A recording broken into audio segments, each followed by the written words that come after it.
What's up, y'all? Schrodinger back with the actual requested video, finally, of everything that I carry in my pack. And if you couldn't tell by the title, big news, my PCT permit finally got approved.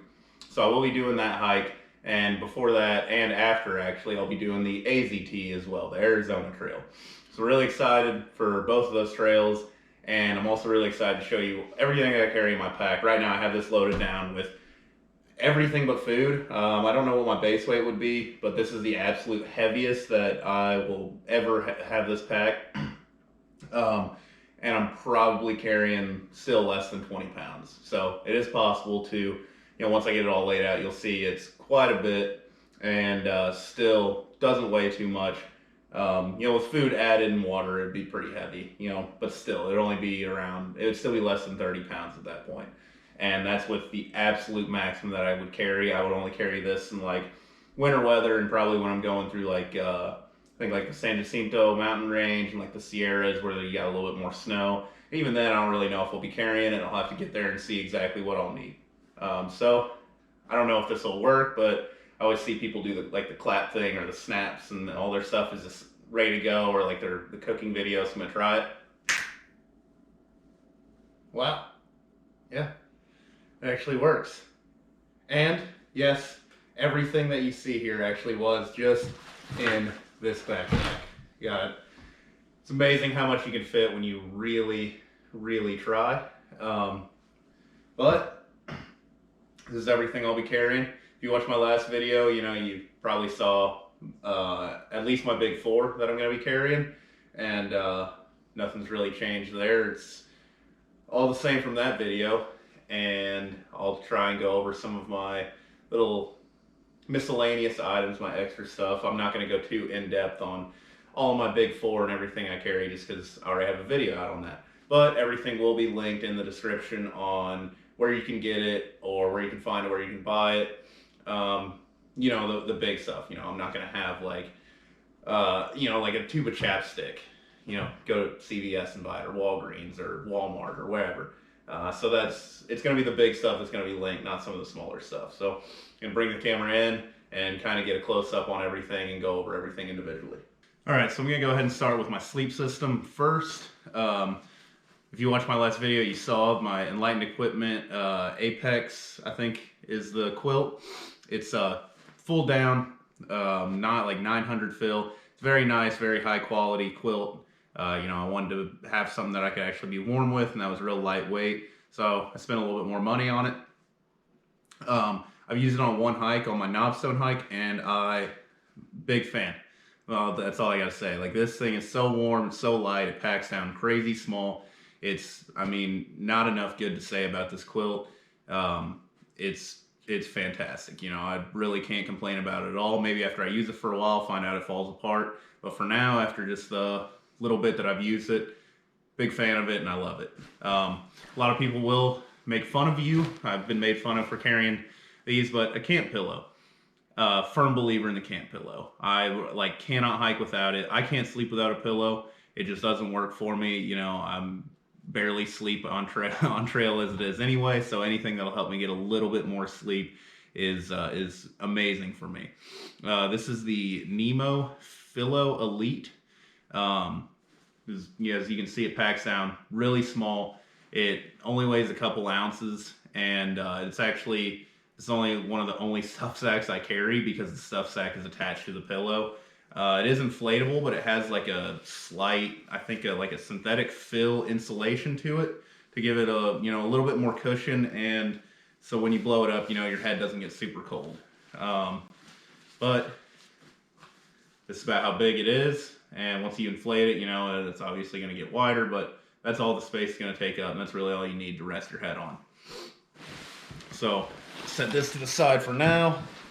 Then go over. This actually was not, I mentioned it in my Big Four video, but I wasn't able to show it. This is my Big Agnes sleeping pad. I can't remember the exact name of it, but it's like the most basic Big Agnes. I got the regular long, I think, because I'm fairly tall. So like a normal sleeping pad, I just don't fit on. But I'm not too worried about the super wide. I do roll around a bit, but I usually roll around in place. I've never just fallen off my sleeping pad. even, when I had like a small, like the switchback, like the folding closed cell foam, those are like, I think this is actually just a couple inches wider and a couple inches longer than that one.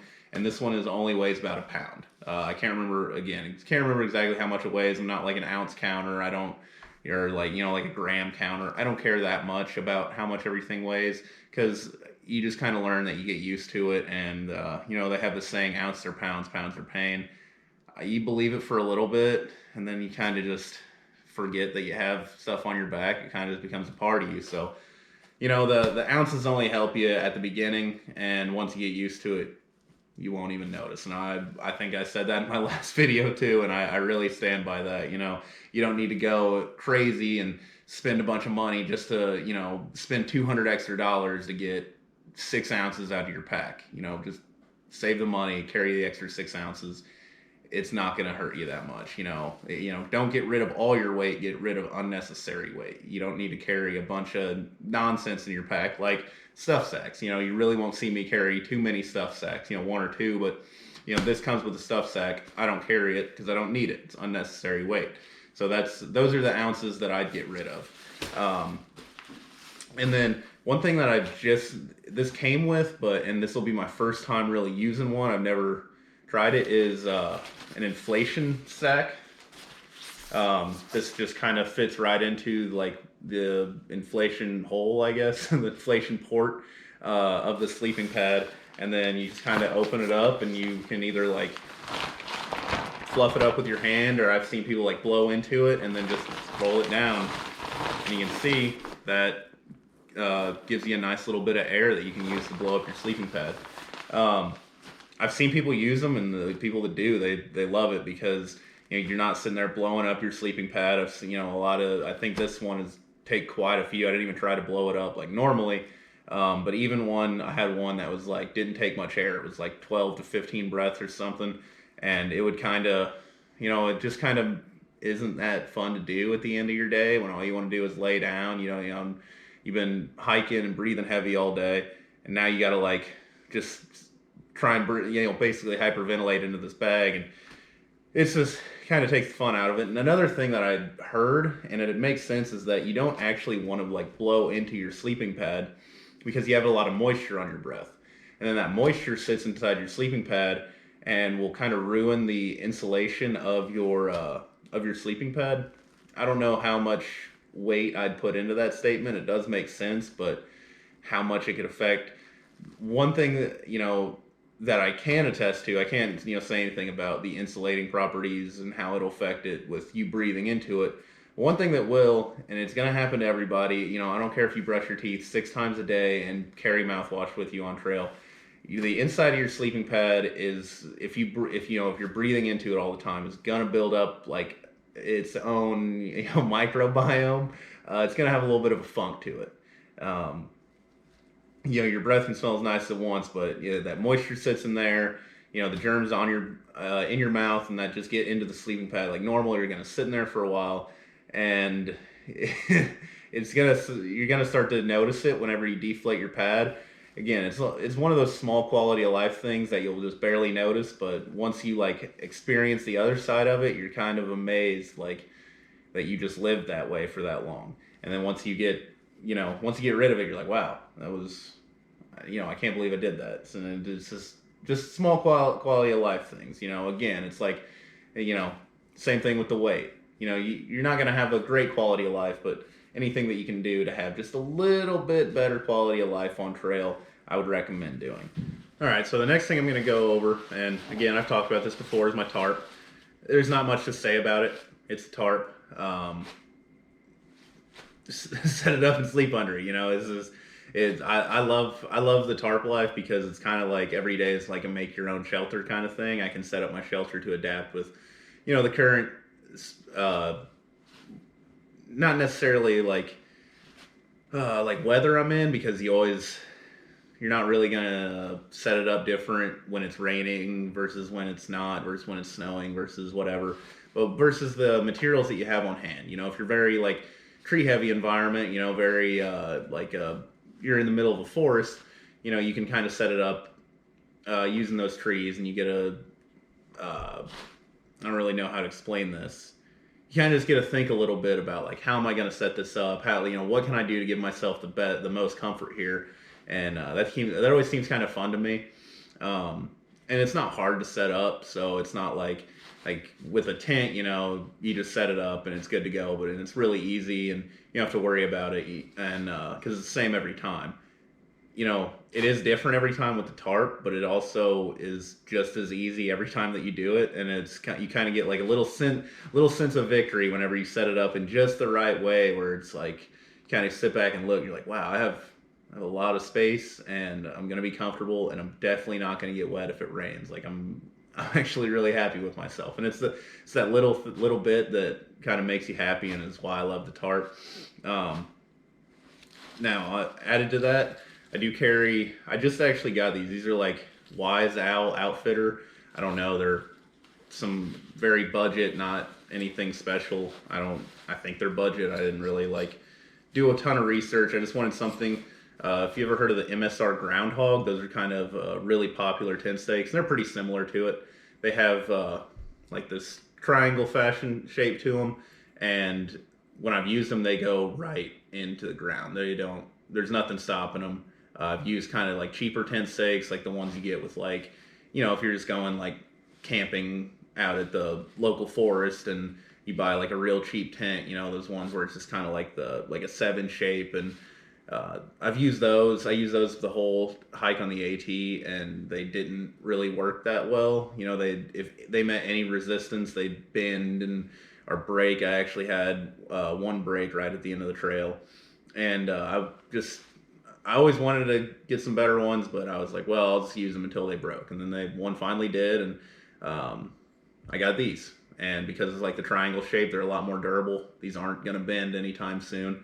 And they have these nice little notches, which works perfect for me because I use like the guy lines. One, I have the little loops on the tarp that fit right into these. And then I also use my guy lines, which I just use a normal reflective cord. I actually need to cut this one up, which I just haven't gotten around to yet.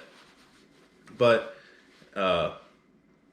they hook right into those parts, and it gets held in place. You're not going to have any problems with them. So I recommend that style of tent stake over really anything else. I personally think that they're the best. I've seen the ones that are like a little bit thicker and they're completely round. I think, and then they have like the similar top style that these do. In my opinion, I think those would be a little bit tougher to get into the ground just because there's a lot more, volume going actually into the ground, and a lot more surface area to cause friction. So I think I just like these the best. This is kind of like a miscellaneous item that I'll just go ahead and bring up because I don't know when to bring it up, but this is like my sit pad slash kind of put it underneath my sleeping pad for a little bonus insulation, or I can use this as like a siesta pad. But all it is like I'm trying to think. Gossamer Gear makes something very similar to this. Theirs is a little bit bigger, but I just again wanted to go something budget. Gossamer Gear is going to sell theirs for really expensive, and I did look into it, and it's significantly more expensive. This is I think like $20, $20 or $30. Didn't really cost me anything.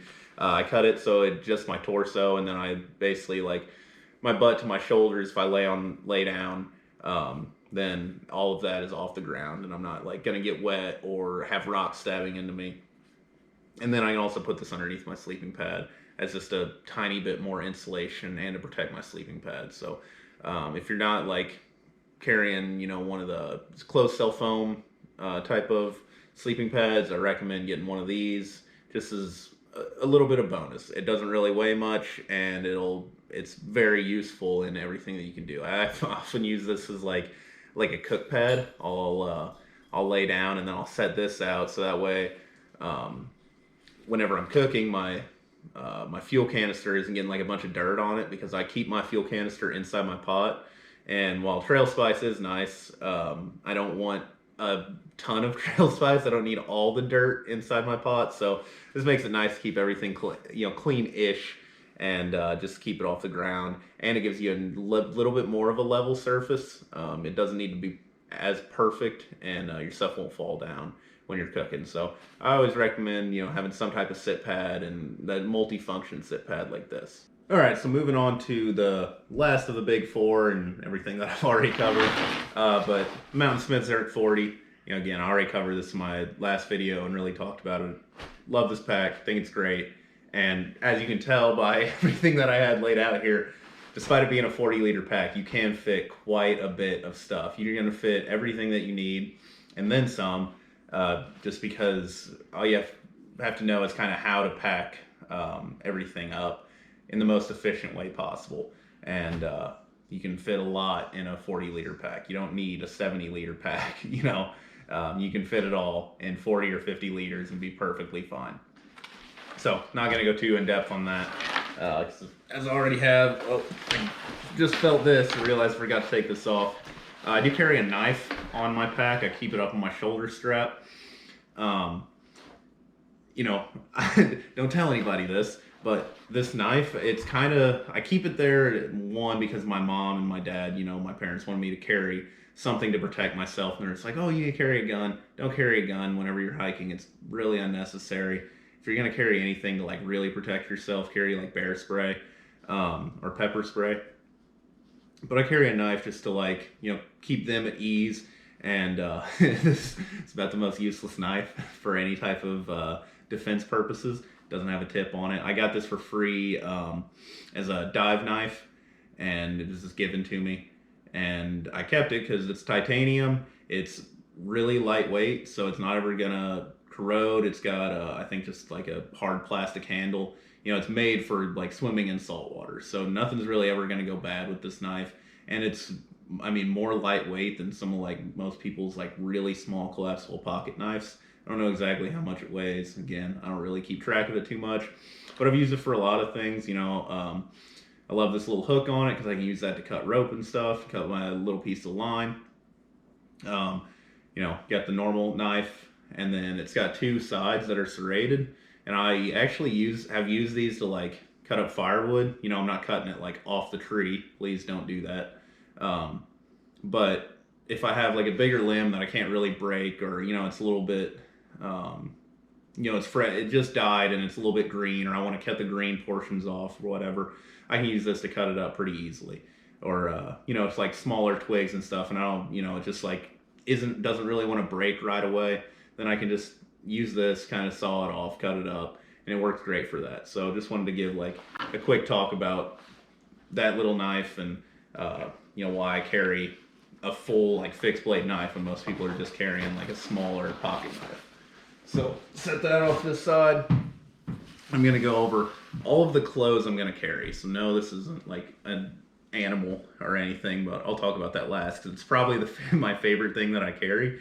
I'll go over like my basic stuff that I carry. So one is a shirt. I have two of these. I haven't really decided. I carry two on the whole AT, and I haven't really decided if I'm going to keep carrying two. I think I will, just because it is nice to like go into town, and while you're doing laundry, you have something clean that you can put on. The problem I was having though was like when it was in my like stuff sack, it would kind of just mix in with all my dirty clothes anyway. Because you don't need a dirty clothes bag and a clean clothes bag. It's really unnecessary. But it would get mixed in with my dirty clothes, and then it would smell just as bad or worse than the shirt I was wearing, just because it was like stuck inside this bag, just like fermenting. So I think I might just go with one shirt this time, and if I go into town and I have to smell bad, then I smell bad, because I smell bad anyway. But I really like this shirt, super lightweight. I love the button-up style, and I don't know why I'm unfolding this. I have it on. I love the button-up style shirt, because if it's warmer out but it's not like it's too sunny, I don't want to take my shirt off, I can just unbutton it, and then I still get a breeze going through. I had a lot of people where they would be wearing like a normal just hiking t-shirt, and they're like, wow, I think the button-up is the way to go. Like, that seems so nice that you don't have to worry about. I didn't ever have to like take my pack off and like take my whole shirt off. I could just unbutton everything, let the breeze roll through, and I'd be fine. And then I could still have protection from the sun, which is important. One, I have a lot of tattoos, which it's not a huge deal. You don't need to like, if you have tattoos, if you have a lot of them, like the sun doesn't destroy them, But if you do want to protect them, you can absolutely do that. These also have like roll up, and then you can button up the sleeves so they stay up. You don't have to worry about them. You know, if the sun is really bad or if it's a little bit colder, I can just roll my sleeves down and give me a lot more protection. They also have the pockets in the front, which I really like because I can keep, you know, my credit cards and a little bit of cash on me just in case I need it. You know, if I go into town or something, I can, or you know, something happens, I need to get a shuttle, or I just anything that I might need where it's like, oh, I need to buy something here. I don't have to go and dig through my whole pack, which I did for a while, and dig through my whole pack, get into that one little stuff sack that I've got my credit cards in, and then dig those out, and then have to pack everything back up. You know, once I realized, like, oh, I should just keep them here, I can just pop this open, and I'm good to go. I don't even have to take my pack off. So, set these to the side. Next thing I have, these are what I wear on my legs. This is a kilt. I got this from sportkilt.com.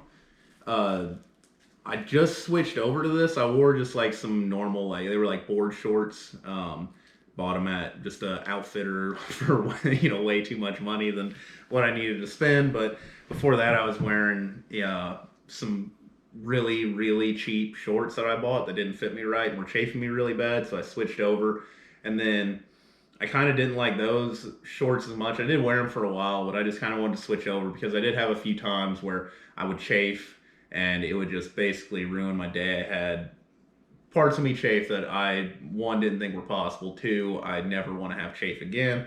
So I switched over to the kilt, and I really like it so far. I've worn it on like 2 hikes, I think. Yeah, 2 hikes that I've worn it on. I got mine with the leather buckles. They come with like normal just clip buckles that you have like on your pack and stuff, but I wanted to be extra. I thought it would look cooler with the leather buckles, so that's what I went for. I also got mine with side pockets on them, so they have, I mean, these pockets are huge. You can actually see it's like I don't know why I would ever store this much stuff in like a side pocket, but if I need to, you know, I think I can fit half my pack in this side pocket. So I do really like these. I didn't bring any out, but I'll probably wear like some type of compression shorts or something. You know, normally I was going commando just because, again, dealing with chafing, and it saves you just a little bit of unnecessary weight. But with the kilt, it just seems a little bit more appropriate to wear something underneath. I didn't for a while, and then, you know, it's like I step over a log or something, and I'm like, I'm really happy that nobody's not around right now. So just to avoid any awkward situations, I'll probably be wearing compression shorts underneath these. Next essential thing are socks. So I got the darn tough socks. They're just, I think they're the best. It's pretty much what everybody has. You get a lifetime warranty. You can walk into most outfitters and exchange them out for free. You know, you just walk in like, hey, mine are ripped, or whatever happened to them, and complete lifetime warranty. You can get a brand new pair whenever you want. I actually carry 3 pairs of socks.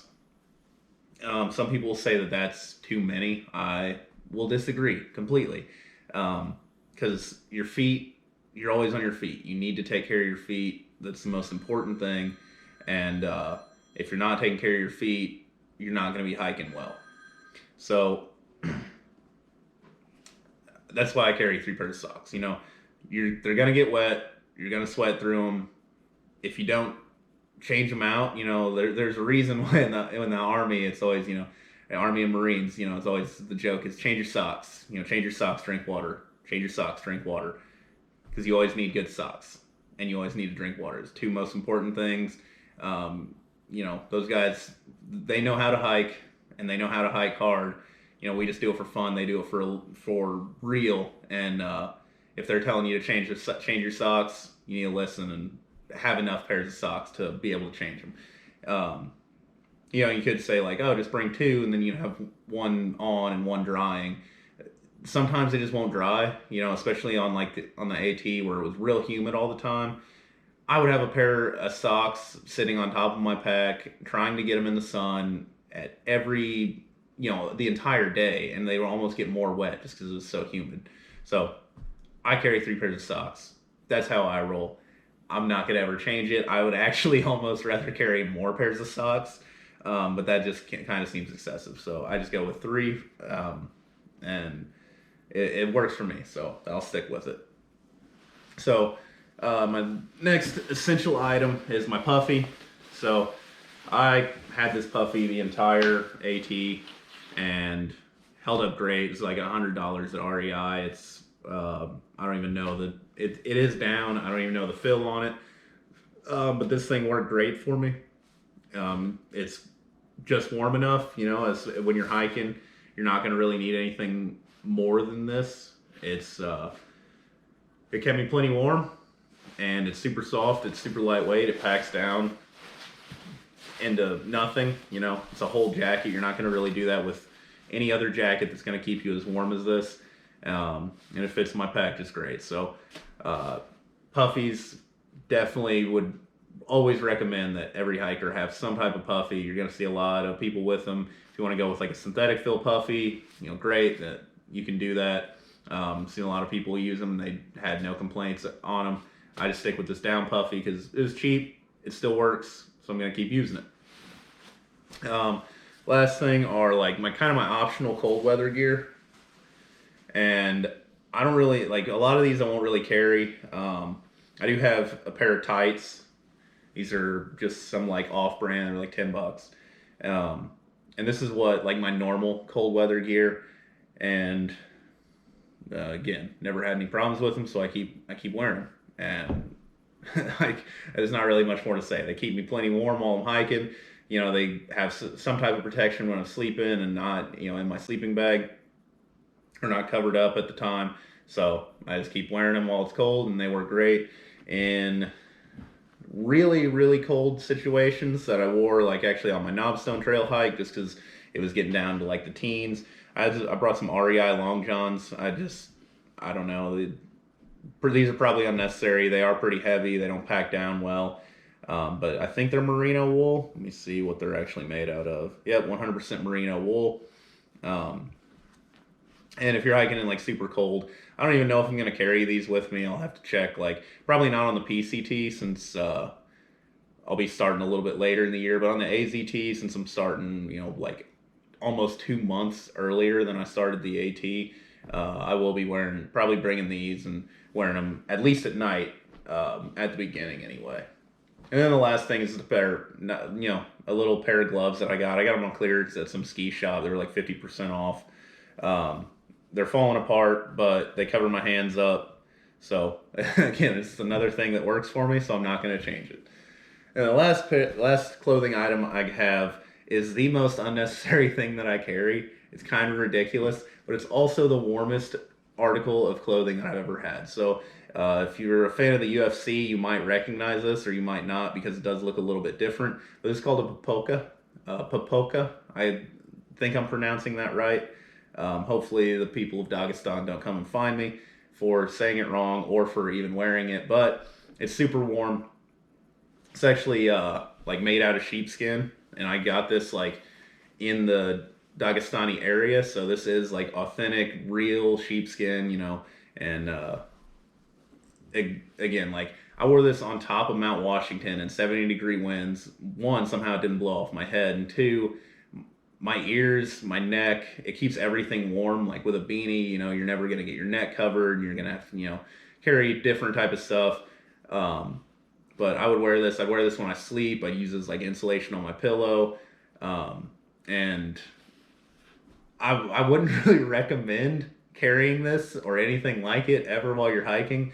But I like it because, one, it's super warm, and two, it is kind of like a conversation starter. I had these like random, you know, when I was on top of Mount Washington, I'm carrying this, and it's like a tourist destination, so there's a lot of people were like taking pictures of me and with me and all this stuff. And I had like little kids were coming up to me, and they're like, "Is that your hair? Like, oh my god, that's so cool!" And you know, it's just such a cool thing, like, to just meet random people. It's like a conversation starter, you know. So I always like carrying it. Again, like, it's just kind of dumb, but I'm dumb, so I carry it. So that's I guess that's it for all my clothes. One more thing, I guess this counts as clothes. My shoes. So these are the North Face Vectives. I've used 4 different types of shoes on trail. I had the Ultra Lone Peaks. I had the what are they? The Oboz Sawtooth. Lily, come here. Sorry, my dog's here. Come here, pup. Oh, come on, say hi. So I had the Oboz Sawtooth. These were my 3rd pair, and then I had like I don't even remember what they were like the Nova 2s. I can't Merrill Nova 2s maybe. That sounds right. But nothing really worked for me. The Lone Peaks, they were too thin and didn't give me enough cushion. Come here, Lily. They didn't give me enough cushion. And my feet hurt all the time. The Oboz were like the exact opposite. They were just super heavy and didn't dry. They were basically just boots disguised as shoes, and they weren't comfortable. My feet like got blisters all over them, and I just didn't have a good time wearing them. What are you doing? It's your new knife to take with you. Jesus. Here, this is what my mom wants me to carry on trail. Again, no, don't ever carry that. That's obnoxious. So yeah, the Sawtooth, they were just boots disguised as shoes. I like got blisters really bad. I didn't like them. They just weren't comfortable. So I had somebody recommend these to me who knows a lot about shoes and like runs Ironmans and marathons and does all this stuff. And they were like, these are what she uses and they are the best. And I cannot agree more. These are the best. They're so comfortable. I was taking like almost 12 ibuprofen a day by the time right before I bought these. And I got these, and my knee pain, my foot pain, like my ankle pain, it all went away like overnight. I don't know what it was, if it was like just me, maybe I just toughened up overnight, but I'm putting everything on these shoes because I went from being in a lot of pain and not really being sure if I was going to be able to keep hiking to getting these. And I felt like I was walking on clouds, I was like, everything felt amazing again. My knees didn't hurt, my hips didn't hurt, like my back didn't even hurt. Like it was just, everything was better. And I just can't say enough good about these shoes because they're just so nice. I will say one bad about them though, because of like the raised bottom on them, you're a little bit more susceptible to rolling your ankle. But the thing is like I was rolling my ankles with come here, Lily. I was rolling my ankles with any shoe that I had. So having these, like, it added like maybe 1 or 2 ankle rolls a week, which you're like, oh, that seems like so much. But it's like when you go from rolling your ankle like every day, sometimes twice a day, to like adding an extra one in on a random day in the week, you really don't notice it that much. And you kind of just roll your ankle real quick and not like super bad. Keep walking, make sure the swelling doesn't come up, then the pain goes away and you're good to go. So if you, it's a big thing to make sure, not every shoe is going to fit everybody, but if your feet are like mine, I have real high arches. And I think these are perfect for people with high arches because they offer so much support, then these might be the shoes for you. Definitely get fitted for shoes, if you're going to go hiking, because it's going to save you a couple $100 in trying out different shoes and buying different shoes. And on top of the money, a lot of pain and discomfort from buying the wrong shoes. So definitely get fitted for shoes. If you have high arches, I'd recommend these, and make sure you get a nice set of shoes. All right, so the next things I'm going to go over are my food and water purification, that everything that has to do with food and water, and then kind of my my medical and like hygiene bag that I'm going to carry. So I am actually going to switch over to a 20-liter food bag. I carried a 13-liter, I believe it was, food bag on the AT. And when I went out on like a 4-day, 3-night like trip where, I couldn't hit town for that long, I would be pretty full on the food bag. Sometimes to the point where I really couldn't fit it all. I'm switching over to a 20-liter because from what I understand on like the PCT, for sure is that you're going to be out for a lot longer, maybe 7 or 8 days at a time, versus like the 3 or 4 from the AT.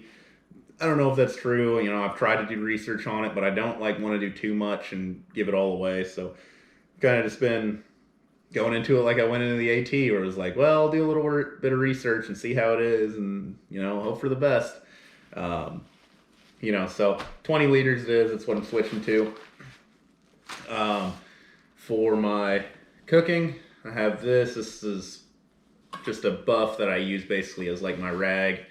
And then that holds my jet boil. So there's a lot of different ways to cook. You have like an alcohol stove. You have that I've seen people use.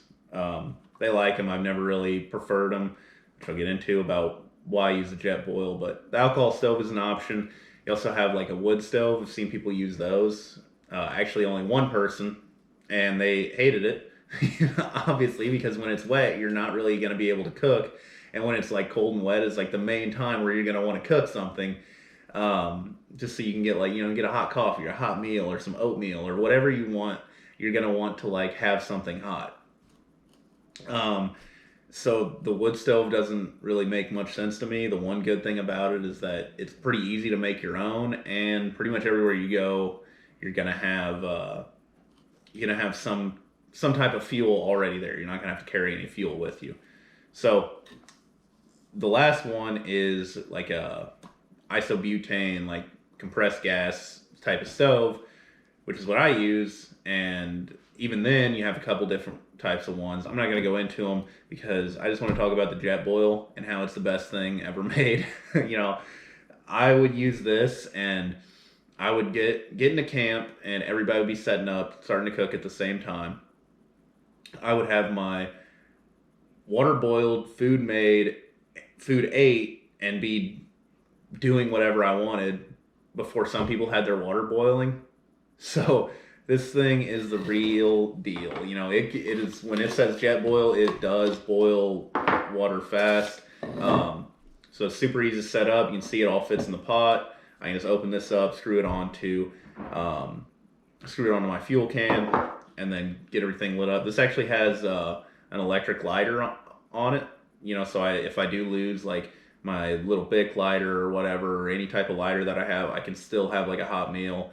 And I can use it to light like cigarettes, which I've done before, which I'll talk about more here in a second. But JetBoil is the best. Like, yes, it weighs a little bit more. You do have this versus like an MSR Pocket Rocket, which is barely anything. But the weight is worth it. It is 100% worth it. You're gonna have a much better quality of life just for a few more ounces, and you're gonna go to sleep happier, because your food got cooked right away and you didn't have to wait around for it, and your food was actually hot. And not enough good to say about the jet boil. So I'll set this to the side. My eating utensils, I just switched over to the chopsticks. I don't know, kind of feel extra using the chopsticks, but I do kind of like it at the same time. For a while, I was like just using my knife because I had a long reach titanium spoon that everybody has, and I broke it in half eating ice cream. So that was really cool. And then I really didn't go buy any outfitters that had like a good spoon, so I just didn't buy one, and I just used my knife. Worked fine. In the pinch, I just had to use my knife, and it worked, so I used that for the rest of the trail. I don't know, probably, again, wouldn't recommend you using your knife, but like I said, it doesn't have a tip on it. It's pretty dull. I was never really that worried about cutting myself, and I never did cut myself, so the knife worked all right for me. My bear line, basically the same that I'm using for my guy lines. It is a little bit extra. I've seen a lot of people use a lot smaller stuff, but oh well, again, a little bit extra weight. Maybe I'll pick up a better one, but this is a 50-foot reflective line. I went with some orange because I didn't see a lot of people have like an orange line, so I could know if somebody had like the same food bag as me, or it'd be hard to get them mixed up whenever you're hanging your bags. So always good to carry a bear line. And then the last thing, I am going over to a CNOC bag with the Sawyer squeeze on it. I've used the Sawyer and the Catadine Be Free. The Sawyer's a lot more reliable. If you're going on like a month long hike or like a shorter hike, then the Catadine's great. Um, Way better flow rate. You can filter like a liter in like 15 or 30 seconds. Like it's kind of insane how good it is whenever you first get it. After a while, maybe like 2 weeks or so, you severely decrease flow rates. Like you could like I had mine going for like three weeks or a month or something, and I could like barely get any water through it. And that was even like with I would go into hostels, I try and clean it, like run it under a faucet. Nothing really gets it. The good thing about the Sawyer, why I prefer is that it's a lot easier to clean thoroughly. Where the Catadine, you kind of it's like oh just swish it around in some water, but that never really gets it clean enough. Where the Sawyer, you can back flush it, um, you can, I mean, I've seen people just blow into it. They kind of just shake it around, and it cleans it good enough that you always have like pretty consistent flow rates on your Sawyer. It'll never be that like a liter in 15 seconds, but you'll never get bad enough to where it's like you get almost no flow and can't even get water through it. You pretty consistently like a liter a minute probably, which isn't fast. It's not slow either. It is kind of tedious, but it's better than getting Giardia or something, and it's better than not having any water at all. So I'm switching back over to the Sawyer and using a 2 liter bag just because walking through the desert, I'm gonna need to carry a little bit more water. Um, my actual water drinking, I have a Nalgene. I picked this up like somewhere up in Maine. Well, at Northern Outdoors in Maine because I lost all my water bottles and I couldn't find any liter bottles. And you can actually use this to roll out your muscles. If you don't know what that is, I highly recommend like giving that look up on YouTube or Google or something. And like foam rolling, it is seriously like magical. You will feel 10 times better after you foam roll than if you just, if you don't stretch or if you just stretch.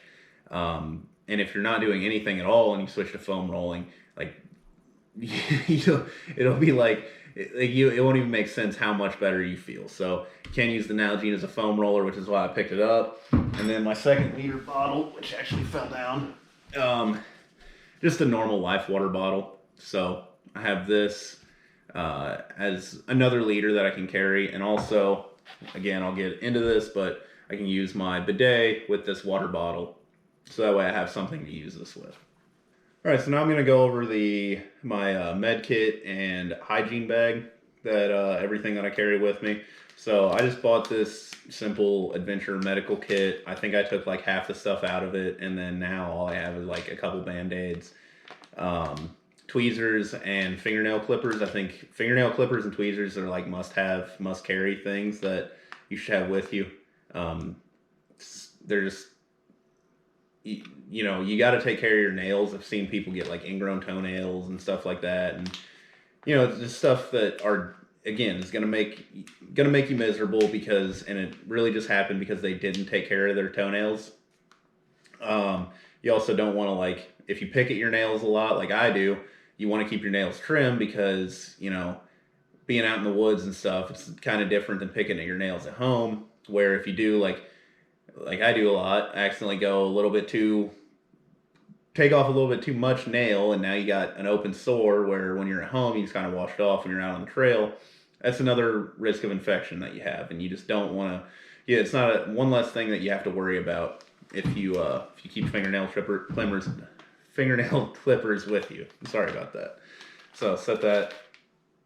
I do carry chapstick. If you're a person who uses chapstick all the time, then yeah, you're gonna have chapstick with you. If you're a person like me who's like, oh, my lips never get chapped, I don't need to carry chapstick. And then you make the mistake of, you end up in like you go up in the mountains and the altitude kind of dries you out a lot more. It's not humid at all. It's a little bit colder, and now your lips are so chapped that you're bleeding whenever you smile. Am I saying that from experience? Maybe. You're going to want some type of chapstick. And, if you're fortunate enough to have people around you who then you'd be like, hey, like, can somebody help me out and let me use their chapstick? But if you're just out in the middle of nowhere by yourself, like you might be on, say, something like the CDT or less popular trails or just like on a a week long hike and not on a popular trail, then you might end up to where you're like, I wish I had, I don't want anything else in my pack right now except for chapstick because my lips hurt so bad. So carry chapstick with you. You'll thank yourself whenever things go wrong. It's not that heavy, and it's good to have with you. Um, Another thing I always carry with me is Vaseline. So I carry a little like this. You can't carry a little like tube with you. I like to carry this because it gives me a little bit more. And Vaseline is so multi-use that I don't think I can hike without it. I did one time and then I chafed really bad on like a day hike, and I was like, why did I not? Like sat there, I looked at my Vaseline and was like, I don't need to carry that, and then I chafed. And if I had Vaseline, I could actually help myself. So that's one use of it is anti-chafe or taking care of where you're chafing. Um, Another thing that you can use it for, I guess if you just really don't want to carry chapstick, then you can use Vaseline. I use Vaseline as chapstick quite a few times. It won't heal your lips, but it will protect them. Same with any like any wounds that you get if you have like a scrape. There's a reason why like boxers and MMA fighters use Vaseline to like they just stuff any cuts that they have so they don't bleed because it's also going to keep from getting infected. Vaseline is just super useful for anything like that. That's why I carry it.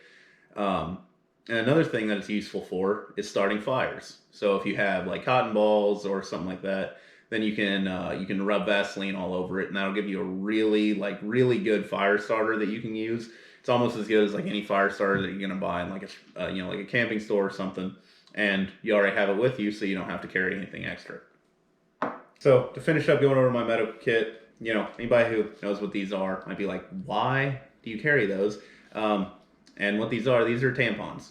And I do carry these with me. The reason I started carrying is because we're hiking in like a big group of people.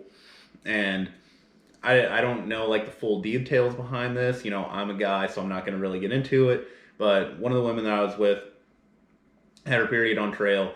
And I guess it's like an unexpected thing. I don't know if like some girls just don't have it or I don't again, I'm a guy. Don't understand stand like everything behind it.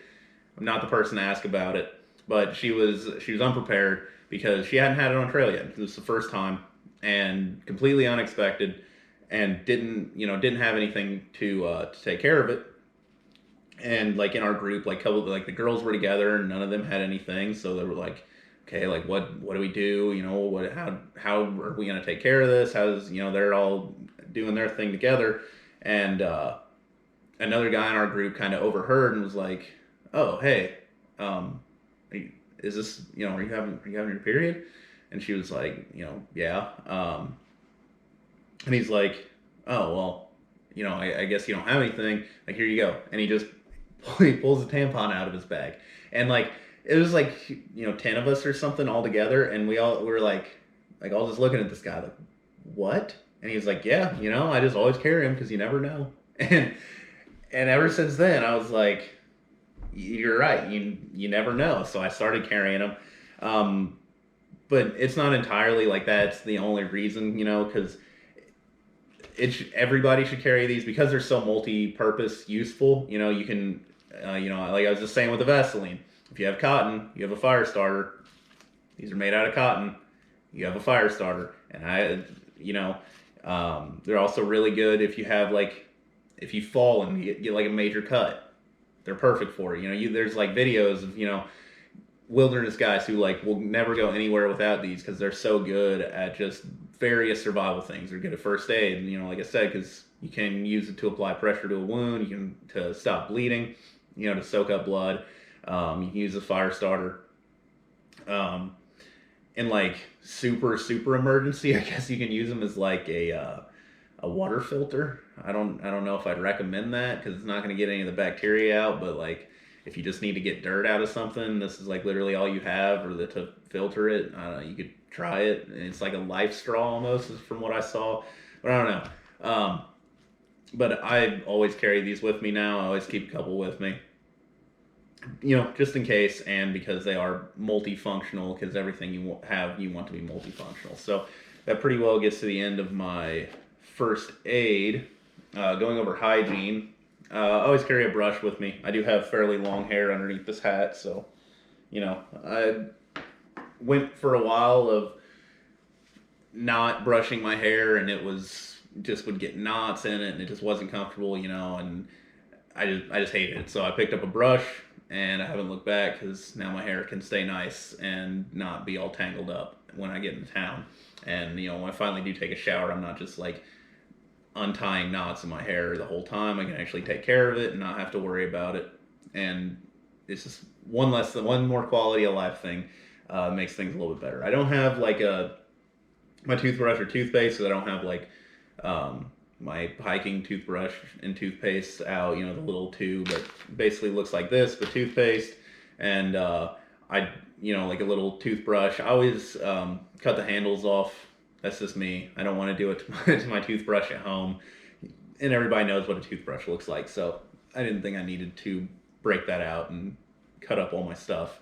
But I just do it as like less of a weight thing and more of a size thing. I like it to be able to sit flat inside my stuff sack that I have here, and it's just makes it a little bit easier to store whenever you cut like half of it off or how much you feel is necessary. I always went like about in half, and that would seem to work well for me. So my like bathroom kit that I always use, I'm one that I don't carry toilet paper on me. I don't carry toilet paper on trail. Some sources will say that you can bury toilet paper. Some sources will say that you can't. I've always kind of leaned on the side of you can't because of you go to any as the Smoky Mountains were probably the worst, where they didn't have privies and they just had essentially a minefield. And most people don't bury their toilet paper deep enough. They say like, oh, if you can bring toilet paper if you bury it deep enough. Most people don't. So you just go there and you see like little white tufts kind of sticking up everywhere, or you dig a little bit and there's like a big patch of paper already there, and it's just I don't know. I just didn't. I try to abide by leave no trace as well as I possibly can, and I feel like toilet paper kind of takes away from that, and that is why I have a bidet. So on top of the leave no trace, these are actually much. You feel much cleaner. You are much cleaner. That's not like really debatable. Like if you ever used a bidet, it's much better. It's also really nice because it kind of salt is like the main thing that is going to chafe you on trail, and this gets all the salt out of very commonplace that chafes. I would say most people, it's like in between your butt cheeks is like one of the more common places to chafe, and there and in between your thighs.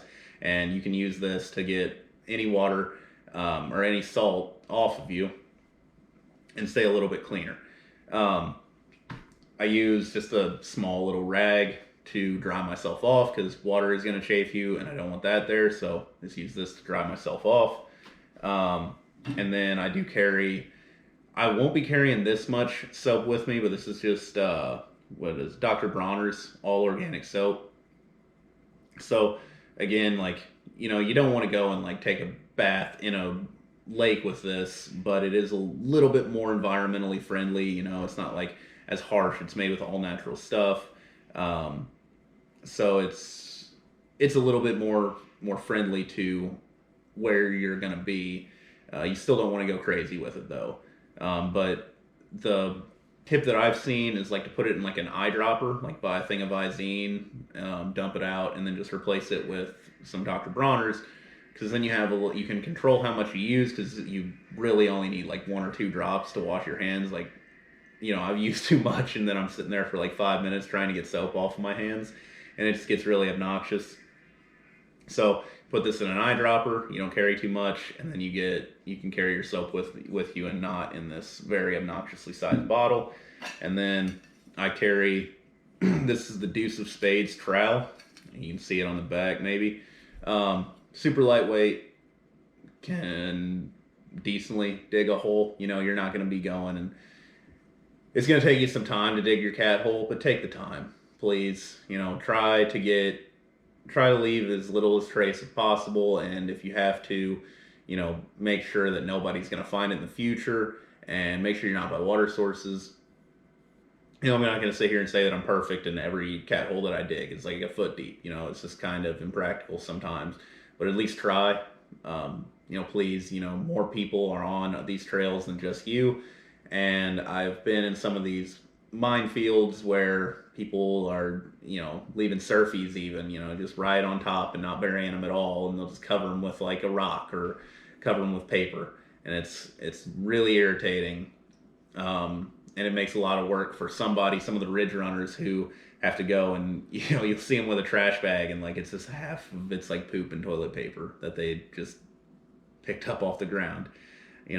Be courteous to other hikers, be courteous to the ridge runners, and the people who maintain the trails. Bury your poop. Deuce of Spades, it's a good one. You can get whatever trowel you want. I'm not going to be one of the people who's like, oh yeah, you can dig it with your hands. You really can't, but you can't use your trekking poles to get it started. I'd recommend like using like your trekking poles and the Deuce of Spades as like a combo. You can break up the rocks and stuff with your trekking poles so you're a little bit more hardy. This is like, whenever you hit a rock, it hurts. This is, it's lightweight because it's all thin, and it's all just the same thickness. So whatever you're hitting is going to go right back up into your hands, and it doesn't feel that good. So you can use like your trekking poles to break it up, and then use Deuce of Spades to scoop it out, or you can just use the Deuce of Spades. Whatever you do, just make sure that you dig a proper cat hole and bury your poop. All right, and finally, the last things I'm going to go over is my electronics bags and kind of my personal, I don't know, I won't say like personal enjoyment, but kind of like my relaxing, just electronics bag. We'll just stick with that. Keep it simple. I'll go over that, and then my rain gear, which will be quick and easy, and then some kind of my like miscellaneous stuff that I really didn't know where to include it elsewhere. So my electronics bag got all my charging cords, iPhone, a micro USB, and a USB-C type, I think is the last one. I carry all those. I carry a Anchor battery bag. This is I think 10,000 milliamp hours, which I'll probably get another either 5,000 or another 10,000, just because last time I was not carrying near as many electronics. I'm not carrying the GoPro, which I would show you that, but I'm filming with it right now. And also a stand that it is on, that I'll be carrying both of those. So I have that I'm going to be carrying and filming with. So I'll need to charge a little bit more. So I'll probably get another battery bank. I just haven't gotten around to getting it yet. I do carry a Kindle with me. If you watch my Knobstone Trail hike, then like every night I read.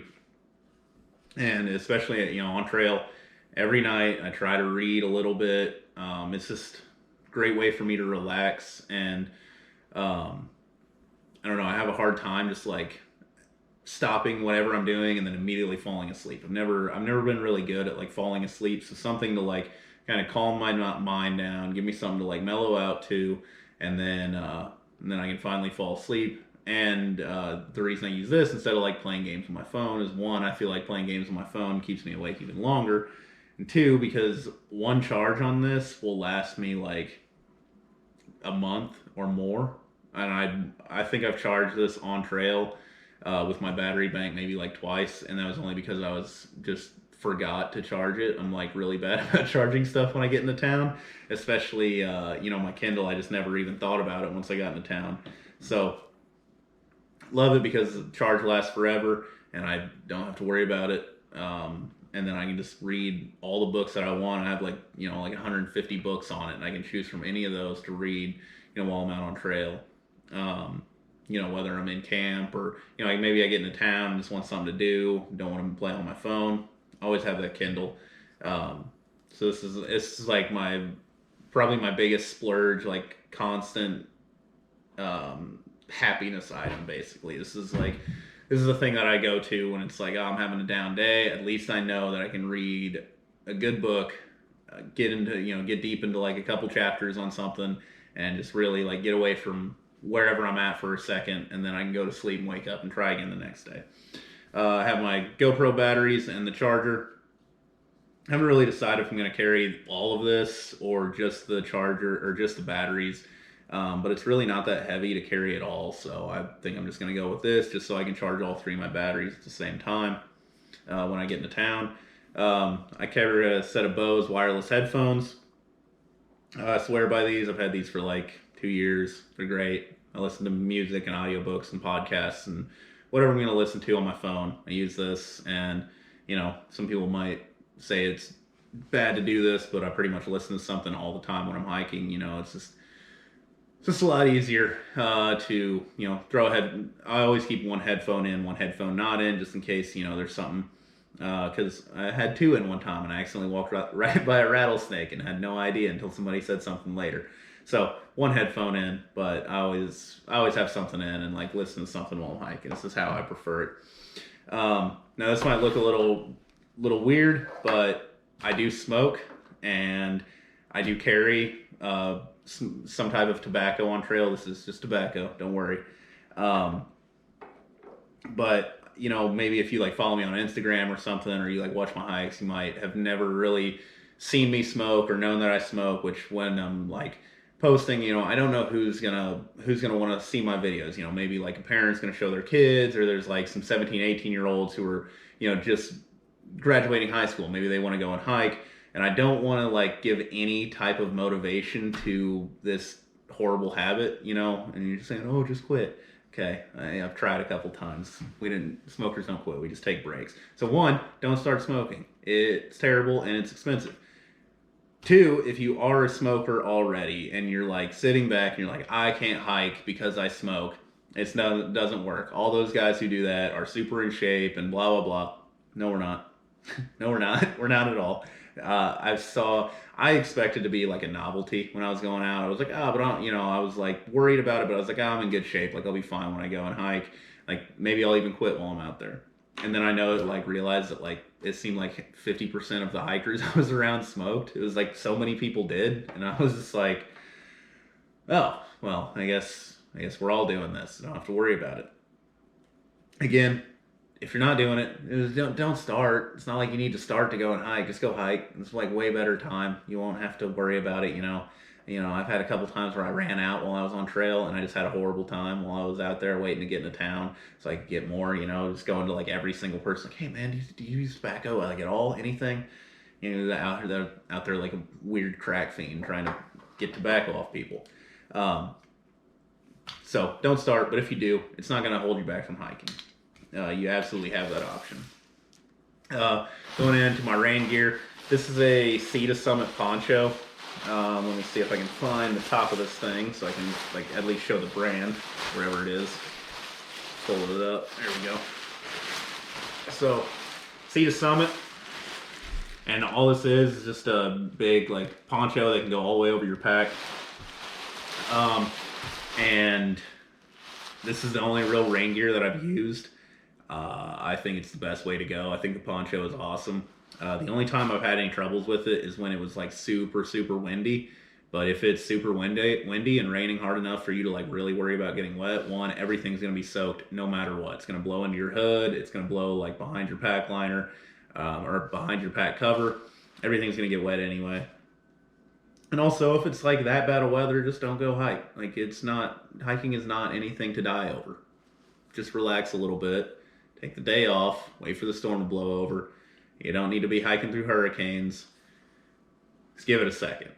Tomorrow will be there, and you can go, and your poncho will work just fine. Or you can just not hike in the rain. Like, if you can dodge the rain, I would highly recommend it because it's not fun hiking in the rain. But the poncho, I think, is the way to go. Because if it's just downpour, but it's not too windy, then yeah, I've really done this and I didn't get wet. I mean, my upper body didn't get wet. My shoes, my feet, and my pants were soaked, obviously, because you're not really ever going to cover those. You can wear like waterproof pants, but no matter what, your feet are going to get soaked. There's not really any way to stop it. So I've seen people just like completely do away with all rain gear because they're like, I'm just going to get wet no matter what. You can do that in the summer. In the summer, like you're not really gonna be able to wear any rain gear because it's gonna be so hot and like it's just put a trash bag on is basically all rain gear is. It's not. They can say they're as breathable as they want to say they are. They're nothing ever is. It's waterproof. It's a non-permeable barrier. Nothing's getting through it, including any of the heat that you have stored up is not getting out of that rain gear. So it's all just going to stay in there. You just rather be wet so that way you can at least cool down. But I do like the poncho because I think it offers a little bit more airflow through the side. I mean, not much more, but just a tiny bit more. And also, I can use this to completely cover up my pack. I never like the pack covers that you put on with the rain gear, like a rain jacket, because if you do get rained on, it's gonna slide. It's gonna hit your head. It's gonna slide down your hood. It's gonna go right behind onto your back where there's no cover for your pack, and then that's all gonna get wet. That's gonna soak into the inside of your pack. Everything on the inside of your pack's gonna get wet. Kind of defeats the purpose of everything. You're just slowing down the process. Where this I feel like prevents it because it keeps everything covered, completely covers the pack. There's no rain that's gonna go in between you and your pack. It's gonna go hit the top of your head, slide off, and go completely off the back of your pack. And then I can also use this. Say it is in the summer when it's really hot. I can just use this to cover up my pack. And the way this is kind of set up, it covers up my pack perfectly. I will get completely soaked, which is fine, because it's summer. It actually feels nice. But my pack won't get wet at all because I don't just have a cover on it. There's nothing to slide down like my back and get that wet. This actually will sit like on my back and keep my whole pack completely dry. This has like little side baffles that kind of button together. And then if I do, which I'm not even gonna try. This thing's a mess right now. Just that off to the side. But if you do have like, you can get to your water bottles and stuff in the side of your pack, and I can actually like the way I set mine up is that I can actually like pull it down, and then I can I can clip my hip belt together, and then the bottom buttons actually go underneath that hip belt, so then I would know that pack cover isn't going to blow away. So the last thing I'm going to go over is kind of all my miscellaneous stuff that I really didn't know how to categorize otherwise. Sunglasses, they're just real simple. I think they're just like gas station sunglasses. I think my mom got them for me or something. So I don't really know. They're like cheap. You don't need anything special unless you want to. I don't know. Camp shoes. These are Zero. I think they're just called Zero sandals or Zero. Yeah, there's the brand XERO. So these are great. I wouldn't recommend like actually hiking in them just because they don't have like any, they don't have any toe support, so they slide around a lot. Mine are actually kind of getting a little bit run down. The Velcro's falling apart, so they don't stay together as well. Which you can just replace that. That's pretty easy. But I've never had really any problems with these shoes. I really like them. I used to not have camp shoes, which was fine with me in camp. I have fairly tough feet, so I can walk around on like rocks and sticks and stuff.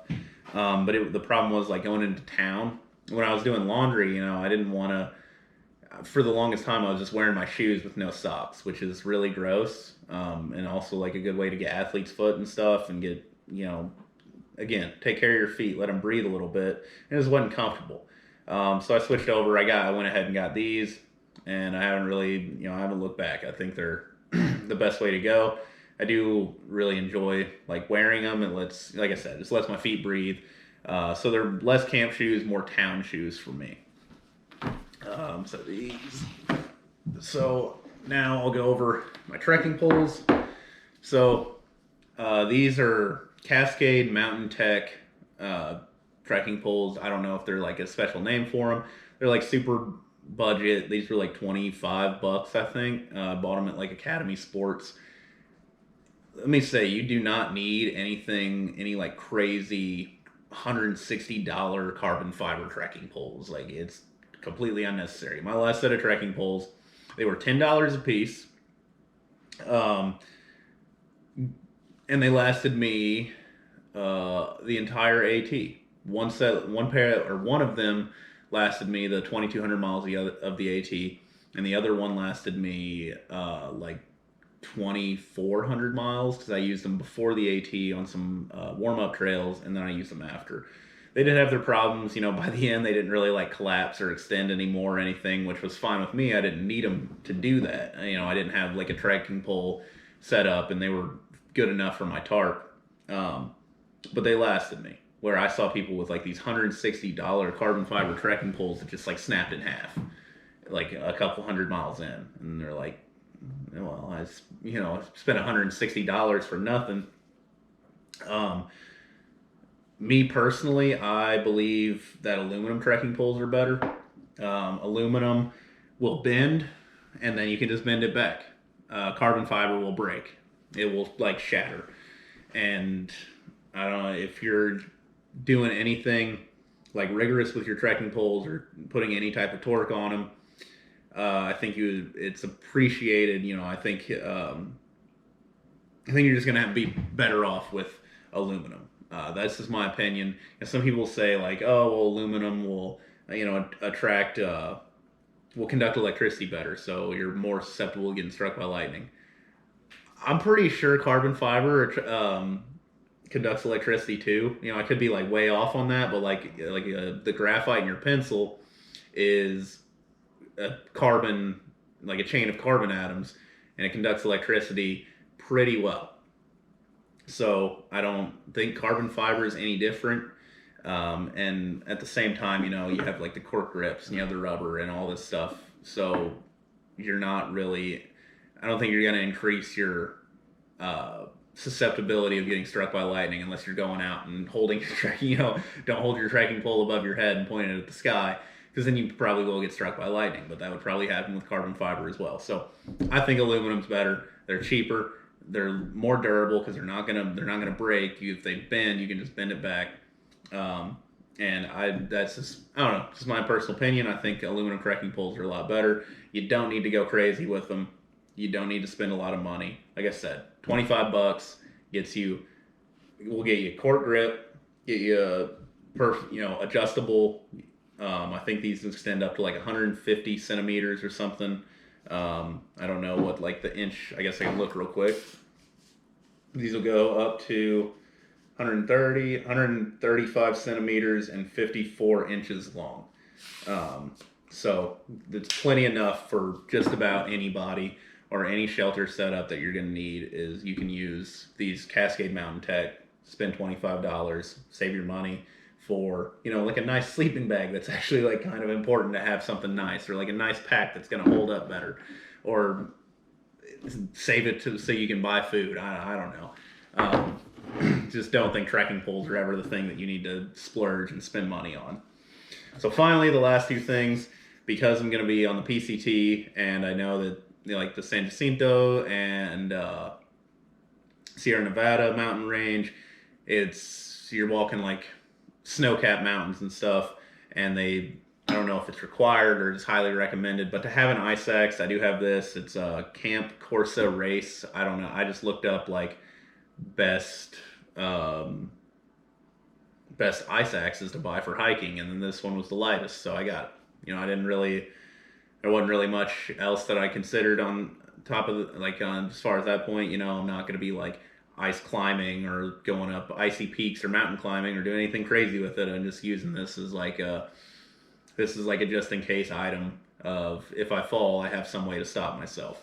Then the last thing is micro spikes.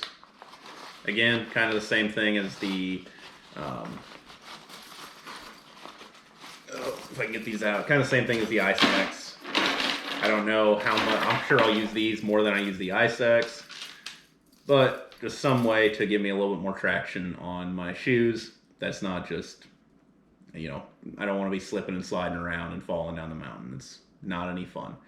So going with the micro spikes as the last thing. All right, y'all. So if you stuck around for the whole video, I'd just like to say, I really do appreciate the fact that you watched me just talk about all this. I think this is going to be like a 45-minute video.